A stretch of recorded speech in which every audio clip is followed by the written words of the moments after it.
I am the greatest. I wish I was 50 years younger and I'd kick your ass. You won't do shit.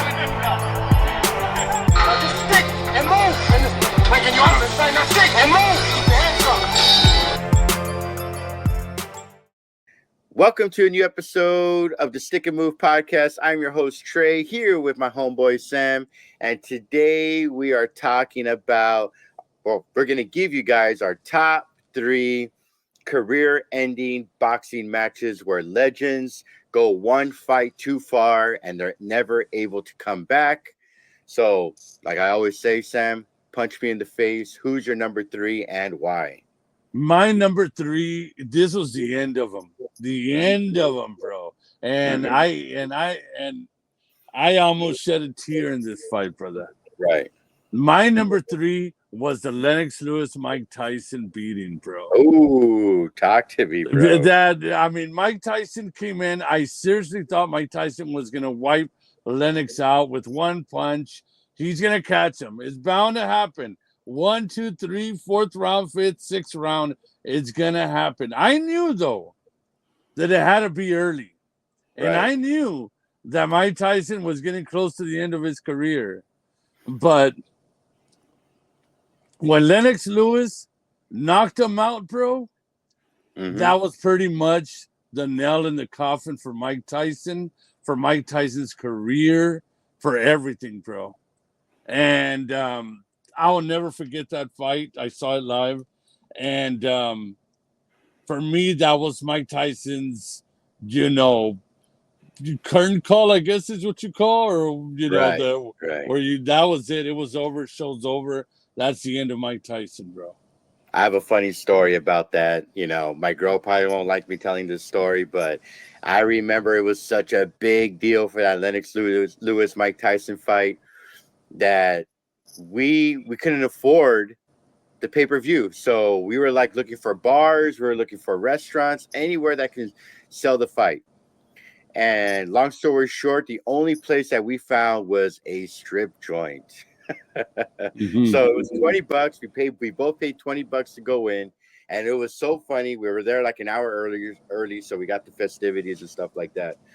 And when the fight started, the music turned off. All the strippers were sitting on the laps of the high rollers, and we were just there watching the fight on their big screen. But yeah, dude, that fight, it was so lopsided that you felt bad for Mike Tyson. I felt bad for him. You wanted Mike Tyson to show, because he was struggling, with his previous fights with Holyfield, and he was just never consistent anymore. And you wanted that resurrection from him. There was a whole "I'm going to eat your children" comment and stuff like that. Was he losing his mind? What is Lennox Lewis thinking fighting a crazy guy like Mike Tyson, right? But nah, man, you saw the height, the weight. It was just the skill that Lennox Lewis had, and it was just like him pushing around a high school kid, man. It was a different level of boxing. So I can appreciate why you have that, your number 3. My number 3. Yeah, how about man. you? What's your number 3? So my number 3 is actually, hey guys, Trey here. If you love today's controversial episode and you want to see our channel grow, please drop a like, subscribe, and also comment. Sam and I are always going back and forth with those commenters on our controversial topics and opinions, and we love it so much.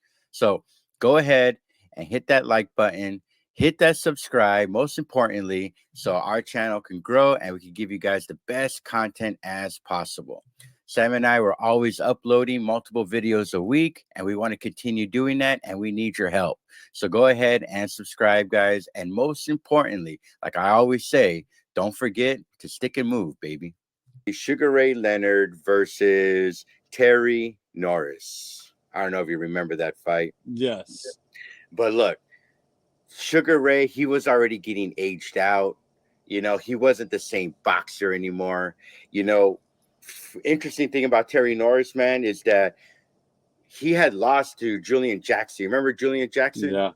The knockout. Probably people have said, people say he has the hardest punch of all time.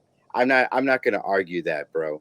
But when they fought that match, and I remember watching it, And I tried watching it again a few years ago, and it was a pain to get through the fight because he would not. I mean, it was just a schooling from beginning to end.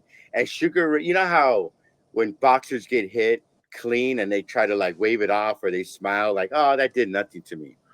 Sugar Ray had that effect as well. He would do that as well, but he would try to do his flurry combos like against the ropes, and you knew it was just not affecting Norris at all whatsoever. Norris would knock him down, if I'm not mistaken, in the second and seventh round. I'm trying to remember. And dude, that fight it was a career ender. Sugar Ray Leonard wouldn't fight again until what, 5 or 6 years later. So that was pretty much done. It was sad because you saw a legend go out not on his terms.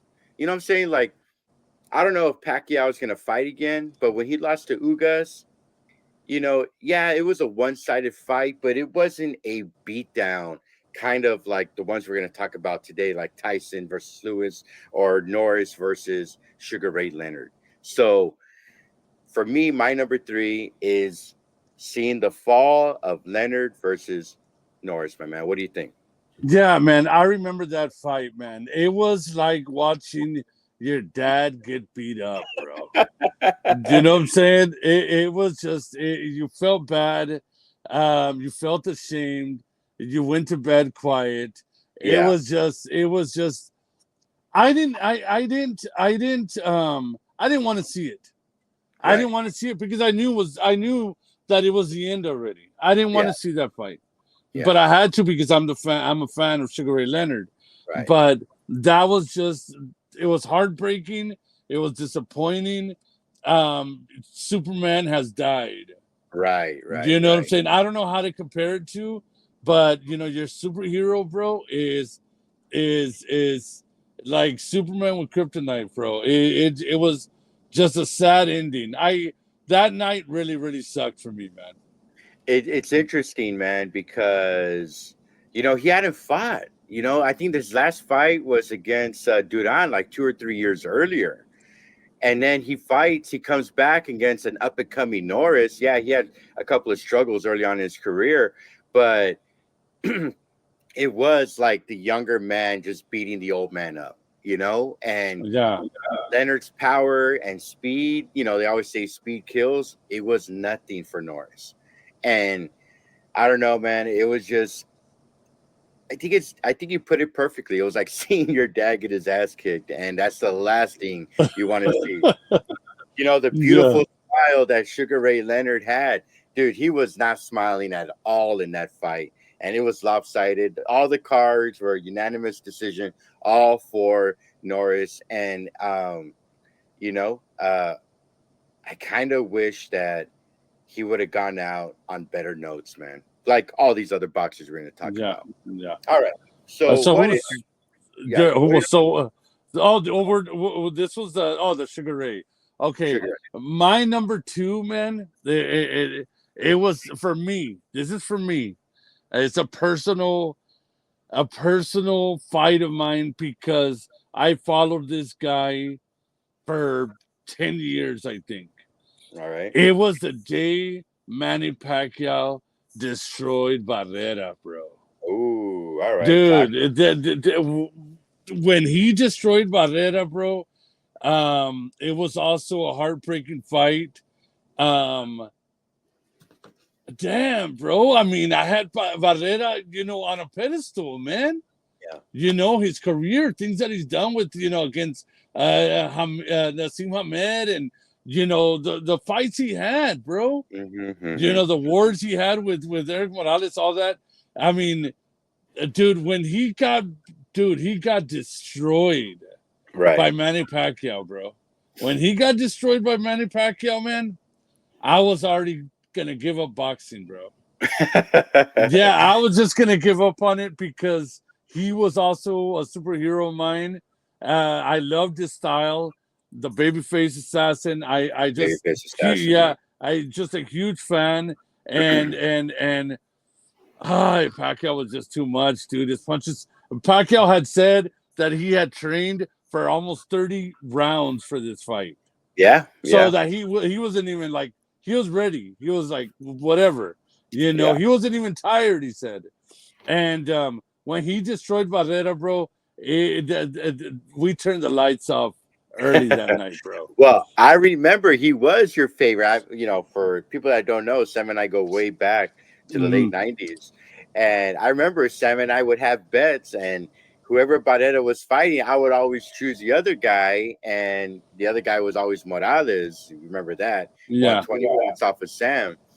But you were always, I think, knowing you, I know Barrera was your all-time favorite, especially in that era, because he was a monster, bro.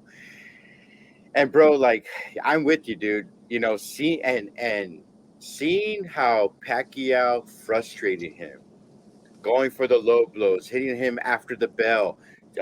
You just saw Barrera just fall apart in the ring, frustrating. He couldn't hit him. The head movement was too much for him. And of course, the power, you know, the stiff power that Manny Pacquiao had. So, you know, it's a shame that Barrera went out that way. He's kind of, in my opinion, always forgotten about in top 3, top 5, top 10 Mexican boxers of all time. You know, him losing twice to Junior Jones and so on. But he is definitely a legend. And I hated seeing that fight also, man. Yeah. So I'm cool with that. All right. So who's your number 2? So my number 2, I'm doing a switch. So I'm kind of going off the top of my head here. But what do I do here?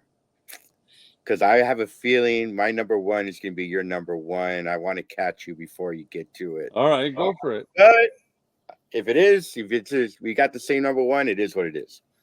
But I'm going to go versus Rocky Marciano knocks out Jersey Joe Walcott.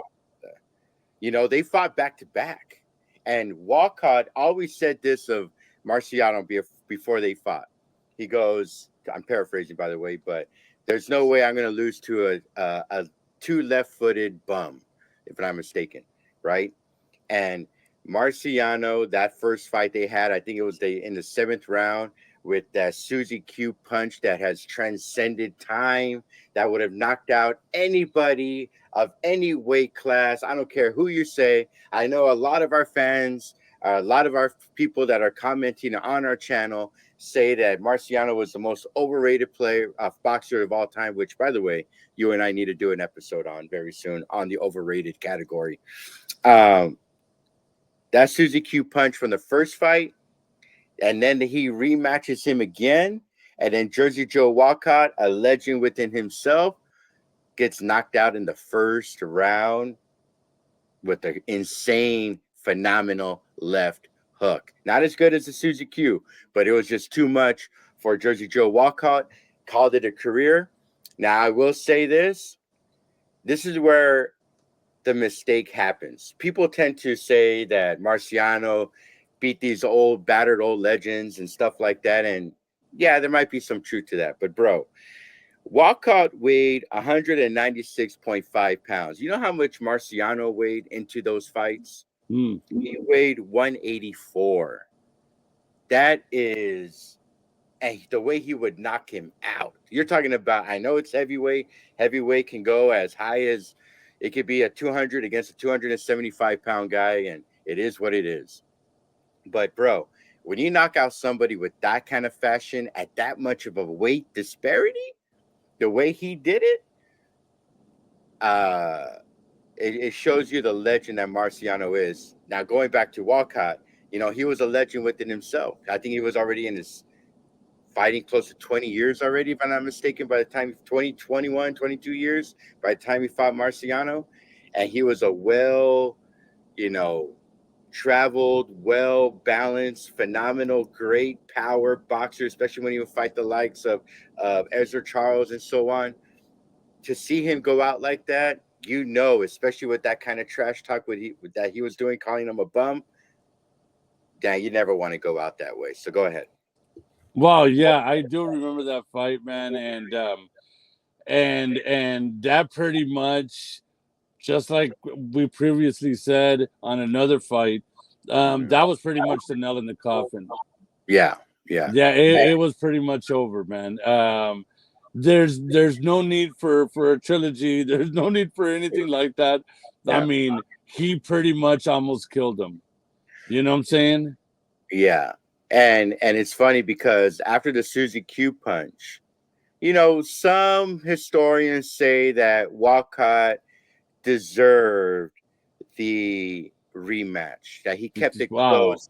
Marciano just caught him with the phenomenal punch that's gonna live in boxing lore forever. But man, getting knocked out like that, the way he did also in the second round, you know, I don't blame Walcott for calling it quits. So that is my number 2. Drum roll, please. Talk to me. What is your number 1 and why? All right. Well, I have a few, but I can only pick one. Yeah. I got some devastating ones, but I can only pick one. My number 1 has to be when Chavez knocked out Meldrick Taylor. Oh, Yeah, when Chavez knocked out, number 1. when Chavez knocked out Meldrick Taylor, that it changed that man's life. It did, bro. It did. It changed his life. Mm-hmm.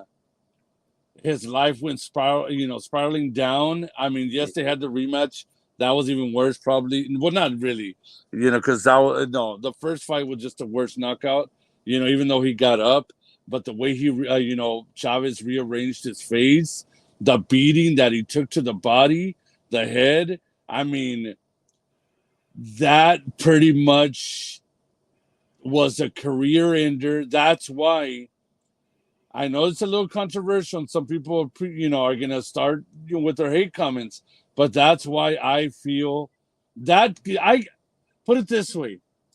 The most recent beating that I've seen like that of Meldrick Taylor and Chavez was the Bud Crawford and Errol Spence. Okay, I like that.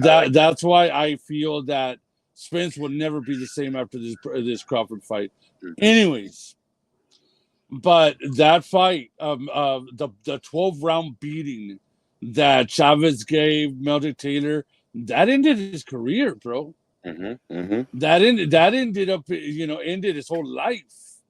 His, mental and physical, professional, everything. Yeah. That for me is one of the biggest career-ending fights that I think I've ever seen in my life, man. That was a beating that would not be allowed today. I mean, yes, the Spence Crawford got real close. Mm-hmm. But we don't know what the tell-in is for Spence. I mean, yeah, I agree with you. It looks like it's over for him, and I don't think he'll be the same. Maybe I don't think he's going to be the same. I think he'll fight a couple of scrub fighters and win a couple, get on a little streak. But when it comes to skilled fighters, I don't think he has a chance anymore. But going back to Meldrick Taylor, bro. 12 rounds, Meldrick Taylor? Listen to this, bro. This is my thought. Even if Meldrick Taylor, there's a lot of controversy on the referee counting too fast, right? Yeah. I honestly think even if he would have gotten the decision, let's say the referee played it the way he should have, he got such a beating in those last few rounds, bro. He was done. It looked like Chavez cracked his face, and it just, you saw him. He took his soul. He took his soul. It looked like he cracked his face, and Taylor just had no answer anymore, which is why he went down, and it was just 15 seconds too long. And I don't know, dude. Like, even if he would have gotten that decision, I think if the Chavez, of course, would have gotten the rematch, and it would have looked. I think when they fought a few fights later, if I'm not mistaken, I'm going off the top of my head, I think Chavez knocked him out in the 7th round. Mm-hmm. I think he would have knocked him out in the 2nd or 3rd round, because there's something about Chavez and him breaking guards that boxers just don't come back from. So I'm cool with that being your number 1. My number 1, yeah, and I blame Lou Duva for that. I blame Lou. I blame Lou Duva for that. I would not have my young fighter that has a whole future ahead of him. I would have had him running, bro. I would. Right. He had already won the fight with points. I would have had him running for his life. I mean, screw it. But I blame Lou Dua for what happened to Mother Taylor. Right. No. That's a phenomenal number one. I give a lot of credit. You know, Medrick Taylor, he was never the same after. No. I know he won a few fights, a couple of fights afterwards, but you know, he was done. That was it. He was a different fighter completely after that fight. So let me go to my number one. And my number one is when De La Hoya threw in the towel against Manny Pacquiao, bro. You know. All right, go for it. Now, look, I've been criticized because I said on I think it was our first or second episode, that De La Hoya is the most overrated boxer in the world. But when I started rewatching his fights, especially the one with Trinidad, you and I did an episode on that, bro, that fight proved to me that I was just being dumb. I was being an idiot. I was being a prisoner of the moment, even though it was 20 years since his last fight. And he was a gorgeous, phenomenal fighter. I'm not talking about physical appearance, but his style. It was fantastic. But the fact that he had the courage, bro, he had the courage to go against Manny Pacquiao. When Manny Pacquiao, like you love to say, was chopping heads. Oh yeah, dude, I'm surprised they even went in 7 rounds. They went 7 rounds, right? If I'm not mistaken, no, they went 8 rounds. But bro, that fight, it looked like a sparring session that went wrong, where the champ who's sparring the guy is just like taking it too seriously, and the champ is like, you know what? Let's take off the headgear. I'm going to show you what a real punch is. Mm-hmm. And you just saw the different class, the different level that Manny Pacquiao was on, and at that time was on an insane tear that nobody wanted to mess with. You were talking about, I mean, we could have done a top 3. I could have done 3 fighters. You could have done 3 different fighters of guys that Manny Pacquiao retired, brother. You know what I'm saying? At that time in their career. So I have De La Hoya versus Pacquiao. You have any thoughts on that? No, I agree 100%. I think that De La Hoya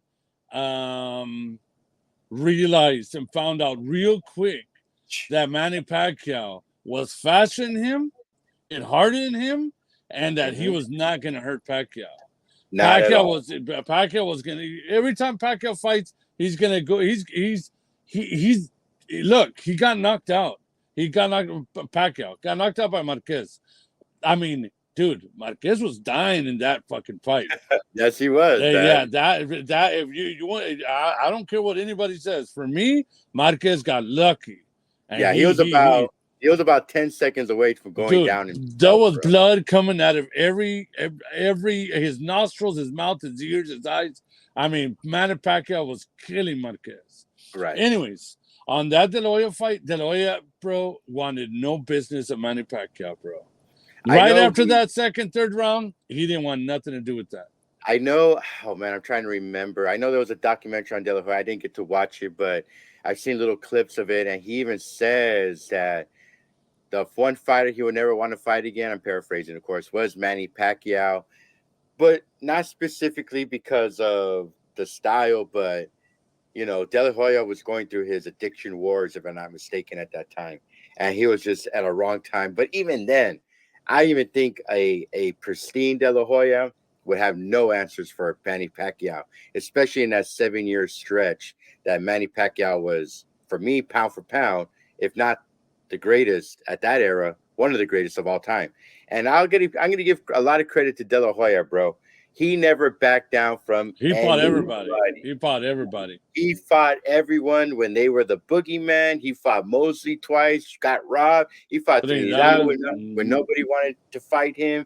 He fought Pacquiao. He fought Mayweather when Mayweather was up and coming. Dude. Chavez. He fought Chavez. And you know what? I'm going to give this to Chavez. I mean, to De La Hoya. I've apologized already for saying he's overrated. I take that back 100%. So we're going to have to do a top 3 overrated boxers of all time again. But anyways, bro, for him to have the courage, now that I think about it somewhat, 35 years later, for him to have the courage, because he knows Mexican boxing and Mexican culture, not so much in the ring, but outside the ring. When you have the balls and the courage to fight a legend like Cesar Chavez and beat his brains out in front of the people that love him, and to do it twice, shows you the no fear that De La Hoya had. Yes, in my opinion, that fight was more about handing the baton from one generation to the next. But bro, to beat your hero like that, Yeah. your idol like that, a cultural icon, a cultural hero. Oh man. And you know what's so interestingly enough, coincidentally, Manny Pacquiao said that De La Hoya was his idol as well. So it was an emotional fight for Pacquiao to take the soul from De La Hoya. And De La Hoya never fought again. He never even did another one of those charity matches again. Yeah. So that is my De La Hoya knocked out Fernando Vargas, the badass war he had with I Corte. Let's not forget those great fights. Exactly, bro. So any fights that you left off? Yeah, it's the Tarver and Roy Jones. Oh, you know what I'm saying? I think that was disappointing. The Holyfield and Buster Douglas. I forget what's his name, Bernard Hopkins, when he flew out the ring, bro. Yeah, Bernard. Yeah, that we talked about that. Anyways, and Bernard Hopkins ending Trinidad's career, bro. Trinidad was never the same after that. And that was a shame because Trinidad was so skilled. You know, his father was an ex-boxer. By the way, coincidentally, fought Salvador Sanchez.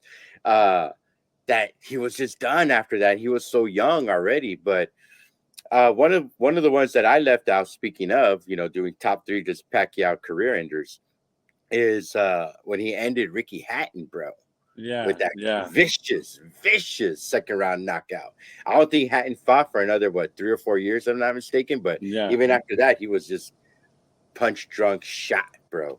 Dude, also Marquez with the uppercut. That guy, what's his name from Houston? Little Bull. That Little Bull guy. I'm trying to remember. What's his? I forgot his last name. And I never saw him again.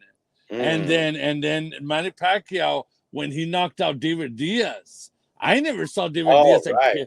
I never saw him again in my life.